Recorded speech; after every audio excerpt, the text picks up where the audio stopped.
It's no secret that the California housing bubble has popped with hardships spread wide.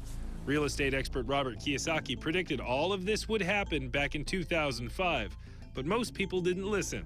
It's the biggest financial bubble in the history of the world. So I have the benefit of traveling the entire world. All markets go up, all markets come down. So the market will come back. But right now, it's going to be a sled ride down. It might be down for a long time, simply because it's going to take more of a down payment because nobody trusts anybody anymore.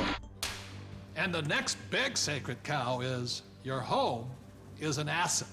See, in 1997, I wrote in Rich Dad Poor Dad, your house is not an asset. And at that point, every realtor stopped sending me Christmas cards. Because your home is not your asset. Your home is actually your bank's asset if you could read a financial statement. So, Kenny, you own lots of real estate. Yes. Is your home an asset? No, not my personal residence. A lot of people are in trouble today. Yeah. It doesn't produce any revenue. Right. You know, I pay the bank every month. It's the bank's asset. Yeah, and what everybody's telling me, my house has appreciated in value. Again, that's capital gains versus cash flow. And what the people are finding out now that the real estate market has crashed, and this is all over the world, the value of their home has been sucked out. And so now somehow people are upside down because they're really finding out it's a liability because they still have to pay the bank on that mortgage. You know, so let's say they bought a house for $200,000, they still owe $180,000, but the house is only worth $100,000 now. And they're now finding out that your house is not an asset, it's a liability. And I'll tell you, I'm the largest originator of FHA and VA loans in the entire country out of everybody. I rent. What does that tell you? But as an accountant, is a house an asset? Well, no, you know, the bank considers it, you know, they'll say it's an asset, and the financial planners will say it's an asset, but the reality is it's not an asset unless it's putting money in your pocket. And a house just drains money from your pocket. And the thing that one of my little pet peeves is that people say, well, if you own a house, though, you get a deduction for the interest. Yes, but it's money out of your pocket, and the best you can get is 40 cents on the dollar. Okay, so you're given $1 and you get 40 cents back, you're still out 60 cents. It's not difficult math. Your home is shelter, it's a place to raise a family, but it's not an asset that you're ever going to make money on. It's not a financial asset. No, you might make money in an uptrending market, but today the market's trending down. And that's why in 1997, what I said in Rich Dad Poor Dad, your house is not an asset, was heresy. Now people are going, oh my God, I should have listened to him.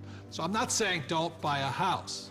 I'm saying just don't be financially ignorant and call your house an asset if it's taking money out of your pocket. Because Kim and I own 2 houses, one here in Arizona and one beautiful beach house in Hawaii, and they're our biggest liabilities. People did think, especially in the high times, you know, when the markets were high, they did think their house was an asset. And people, even if they had their mortgage paid off, they were borrowing against their house and putting it into the stock market or wherever they were putting it. So not only were they getting crazy mortgages, but they were taking money out against their house in second, third mortgages.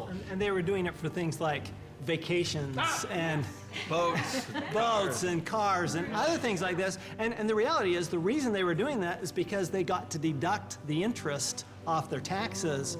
And so they thought that, well, this is okay because I get a deduction. But just because you get a deduction doesn't make it a good thing to do. Well, one of the big mistakes people make is over-improving their house. You know, they put in a $50,000 swimming pool and it brings them $20,000 worth of value. Well, the way I look at it is you just bought a $30,000 babysitter. 50% of the mortgages in Reno are underwater, meaning that the mortgage is greater than the value of the property. All right, and this affects the whole community because people aren't able to sell their homes and move to a place where they can get a better job. The neighbors aren't going to sell their house because values are so far down. So this has affected entire communities. And again, we've heard people say that your home is an asset. Well, we're talking here about financial education, and this is one of the biggest financial lessons that our country has had to learn, a very hard way, that your home is not an asset. This has happened before, and what's going to happen is new laws will come in, new credit will be loosened again here years from now, and the prices will come up again, and people will do it again. It's about a 20-year cycle as in anything. The point here is this is the best time to be buying real estate. If you are a first-time home buyer, this is your best time.